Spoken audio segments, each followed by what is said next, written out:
Today's video, I'll be sharing with you guys my full K1 visa experience at the US Embassy Manila.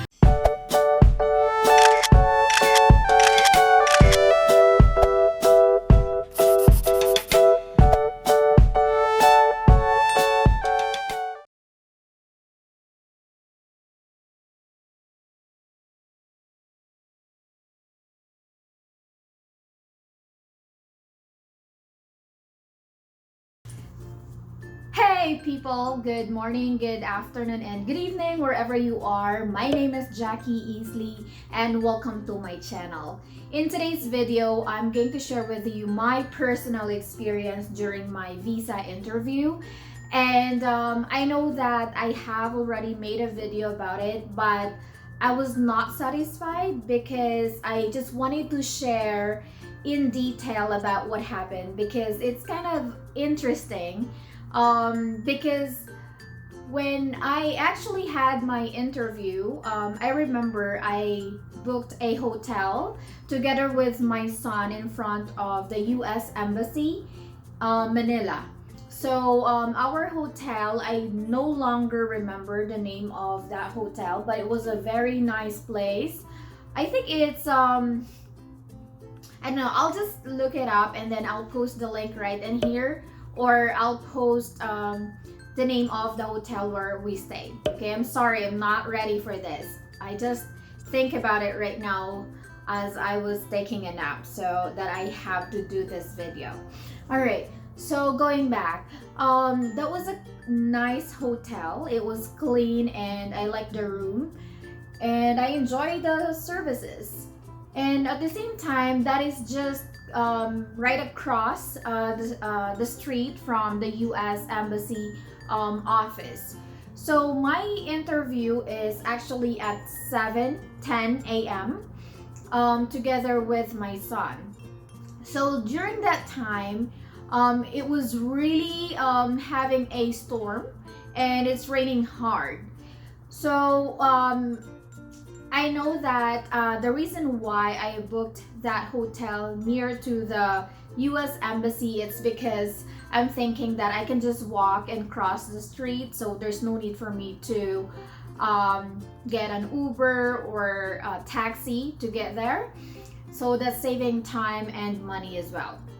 Now, what happened that morning, I woke up around 4 a.m. because I just wanted to get everything ready. I don't want to be in a hurry when I do my interview because you're gonna get nervous, right? So what I did, I woke up 5 a.m. I started to review some of the questions that might be possible to ask. So what I did also is that I prepared everything to make sure that I will not forget something. And of course, you have to make sure that you will not gonna bring any gadgets, cell phones, laptop, tablet, and everything like that. And the only thing that I actually have with me is just my purse and money, and at the same time there's no food allowed in there too. Even you have this smartwatch, you should not gonna take that with you during the interview because it's not also allowed. Any electronic gadgets, USB, your CD from your medical, it's not allowed as well because you're gonna go through with that conveyor. There is a security that will check everything. The sad part is you have to stay outside even though it's raining hard. They don't have some safe place where you can or a consideration maybe to get everything go in to the US Embassy office just because it's raining hard. They don't really have that place for us, so we just stand there outside. It was raining, all of us are wet. I'm just protecting my documents, and I'm so glad that I have this plastic folder which I put all my documents inside. It was safe. So even though there's a little wet on there, like in the edges of the folder, but yeah, everything was safe. So we were standing there, and then we keep waiting for our appointment schedule, because we went there like around 6:45. Now there's a lot of people there already waiting in line. So yeah, so we're following the crowd going to that security, and then yeah, I'm holding my appointment, or the DS 160. You have to make sure that you have that with you, because there's a lot of people went there and they don't have it. They don't even know. Maybe there's this one lady, she's actually standing in front of me, and when the security check her documents, like the DS 160, she doesn't know what it is, because she just trusts the agency to process everything for her, so she doesn't have any idea what it is, what it looks like. But the security are really good, they're really nice, they're offering some immediate solution for that. They said that you can find a coffee shop, it's easy, you can just print it out outside and then come back here. But of course, if you missed your appointment, I don't think it's gonna be allowed for you to get there as well and continue the process. I don't know about that, but that's exactly what happened during that day. Now, yeah, everything was really smooth. Like, I have my documents ready. I make sure that everything is really ready for me before I went to medical, before I went to the US Embassy. And of course, I'm living outside Manila, or I'm living in Bacolod, so it's gonna be hard for me to get my documents if I don't have it, right? It's gonna be take for me for so long to, I actually spare 1 month to process everything and finalize all the documentation needed for this interview. Now, yeah, we went there inside. Like, you will gonna pass the security from outside, just to check your DS 160, your passport, and something like, and also that brown envelope that you will actually carry with you from the medical examination.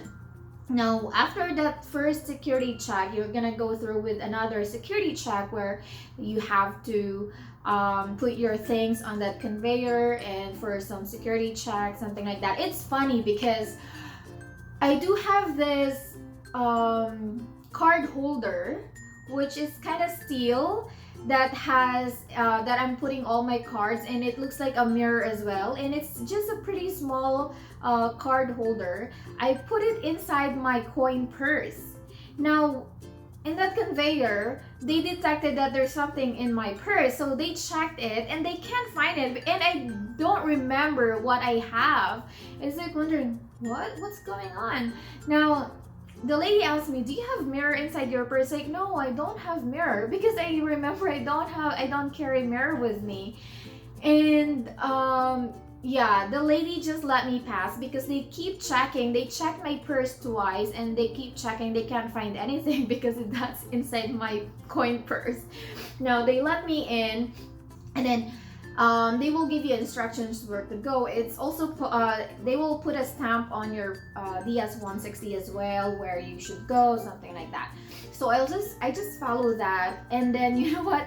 It's funny because I don't even have a chance to sit down and fix myself, or fix the documents that I have, and check if it's still fine, not wet, because our name was called already, like next, and like, oh, okay, there's nobody here. So I went there to the window. The first window is a Filipino woman. She asked me something about my documents, like, it's just the basic requirements, like the NBI clearance, the birth certificate, the no marriage certificate or CENOMAR, and my passport, my DS 160, and yeah, those are just really basic requirement. Now, the lady also asked me about my name, my fiance's name, my birth date, my fiance's birth date, how did we met, how long we've been together, what specific website we known each other, because we've actually known each other from a dating website. So yeah, I also provided that to her. When did my husband propose to me, and those kind of things. It's just a Tagalog question, so it's a Filipino question, and there's nothing for you to worry about. If you really know your fiance that much, I don't think you will gonna be in trouble, because those are just basic questions. She even asked me, do you have proof of relationship, like pictures, emails, something like that? It's like, yeah, I have everything ready. Okay, yeah, so just keep that. That's good, because later on they might gonna ask you that documents. Okay, and it's like, okay. So I have they actually took my information, like the basic requirements. They took it from me. So the next step is I waited for another few minutes, maybe like just 5 to 10 minutes. I waited for my name to be called, because we will be doing the biometrics.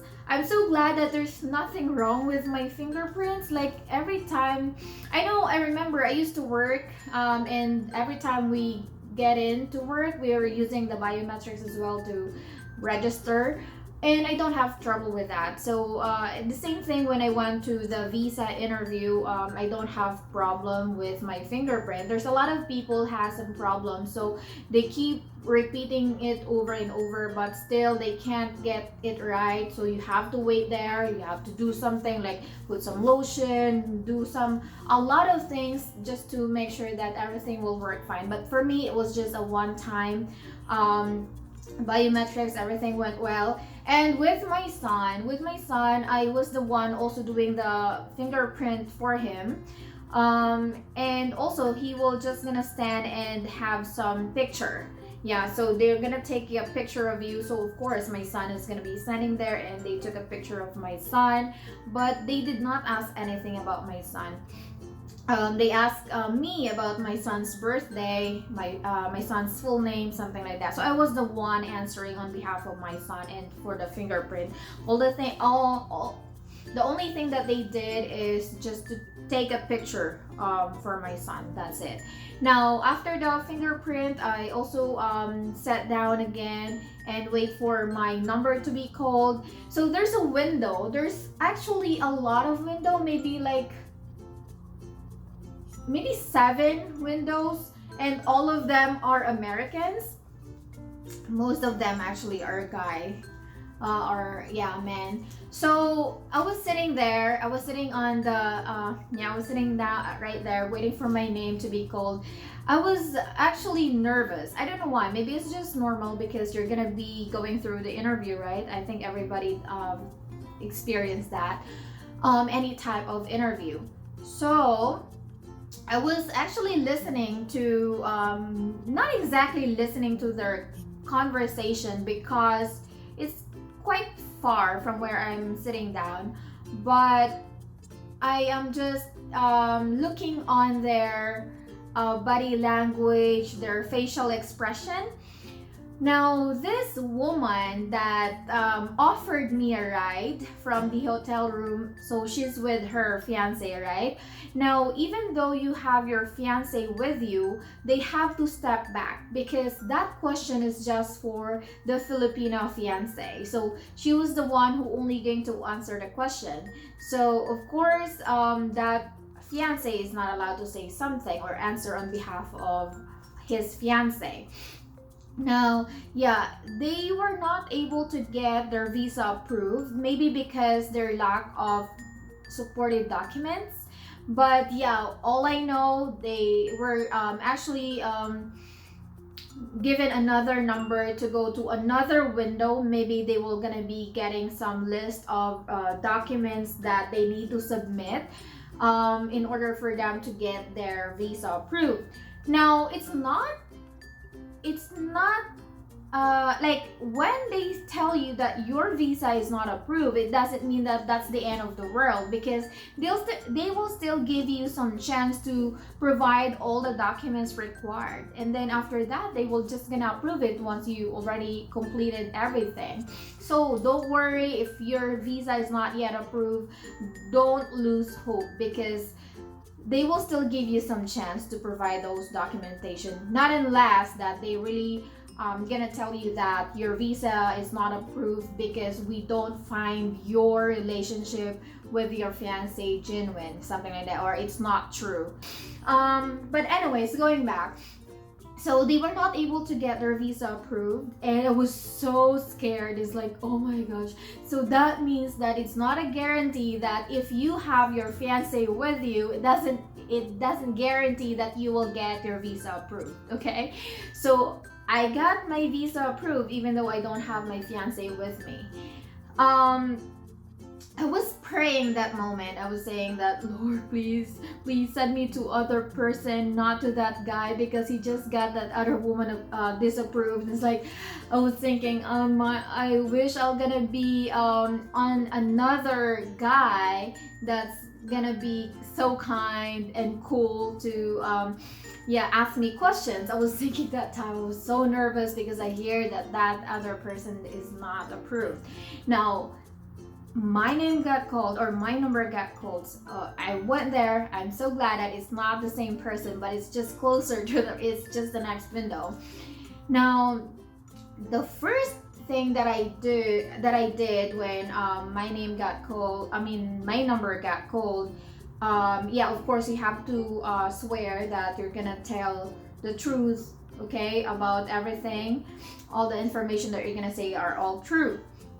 Okay, so after that, that guy who asked me questions, I don't know how you call them, is I don't know, it's like yeah, it's an American guy. Yeah, he asked me questions about my name, my birth date, my fiance's name, my fiance's birthday, what's my husband's work. So that's the questions. That's just the basic questions at first. And then after that, he also asked me, do you know that if your husband has a criminal record? And it's like, no. And then no, he doesn't have one. And then, are you sure? It's like, yes, I'm sure. And then he asked me, have you met already? And said yes. And he said, when was that? And it was October 2015. And then he asked me, how long you've been together? I told him that he visited me for 6 days. And then he said, that's it? He's like, yeah, he'd been here one time, and it's only for 6 days because work is not allowing him to stay here longer. Now he said, are you sure you're gonna marry him? You know him for only 6 days? And you're gonna marry him? It's like, yes. It's because we've been talking for 5 years.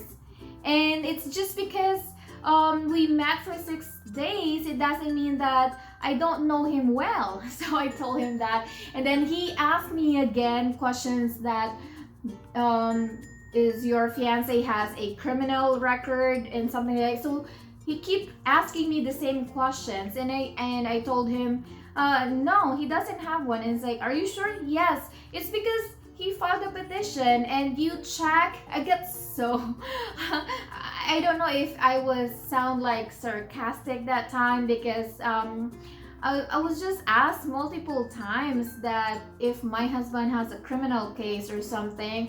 So I actually told him, I'm sure he doesn't have one, because when he filed a petition, you've done a criminal check, a background check of my husband or fiance that time, and it was approved. So that means he doesn't have any criminal history. And that guy is not actually agreeing to me. No facial expression. He is not smiling. It doesn't mean that he's a bad guy or he's angry at me. Maybe he's just doing his job. But yeah, he's not really that kind of friendly person. But after that, so he asked me also about, okay, so if since you said that you know him well, can you tell me about him? Can you tell me about his background? I was so blank that time. I don't know what to say. I don't know where to start. Should I start from the moment that we started talking, or should I say something since he was a child? So I don't know where to start. It was a moment of silence. I don't know what to say, but I remember the only thing that I say that yeah, he is working in this store and he's been working there for 15 years old, something like that. It's like, oh my gosh, it was so nonsense. Everything that I say is not making any sense at all. I know I did not answer that question really well, but after that, the guy gave me this pamphlet. It was, the other one is Filipino, the other one is English, and it's all about some information where to go just in case you need some help when you get here in the US. And he also provided me this what do you call it? He provided me this little paper that has a phone number of the US Embassy call center where I can call them to update my address where I should get my passport delivered. So meaning I already passed that visa interview. So he told me that congratulations, you passed. That's the only time that I saw that person smiled at me. I never seen him smile, but I believe that he asked me when I actually stand there in front of him. He asked me how's my day, so it was really nice of him. And then after that, oh, you know what? He did not ask me any kind of documents or proof of our relationship. So I know that most of the people who actually been through the visa interview, they are actually showing all the proofs, like the pictures. I have all of it, like the pictures and everything like that, but it wasn't asked from me. So I did not show anything. Maybe because my husband already provided everything. He when he filed that petition, he already submitted some photographs of us being together, and at the same time we have this I'm sending cards during his birthday, and at the same time sending him letters during special occasions. So he also printed that out, and also the receipt of the hotel when he visited me in the Philippines. Those receipts, we keep them, and both of our names were on that receipt. So yeah, it was another proof of genuine relationship, I guess, because we're together in that time. So yeah, that's just all my, it was just a really quick interview. I think it will just like around 15 minutes interview. So yeah, they never asked me about my son as well. So at the same time, I get everything ready just in case they will ask me if my son has this document from his father that he's free to go with me. I also have that one, but yeah, they did not ask that from me. So it was just quick. I can't believe it. The moment that he told me that, hey, your visa has been approved, I can't believe it, because it's just like 6 questions, I guess, that it's just repeatable questions also. So yeah, so the only thing that I wanted to tell you is that you don't have to be afraid if you know your fiance well. You don't need to worry.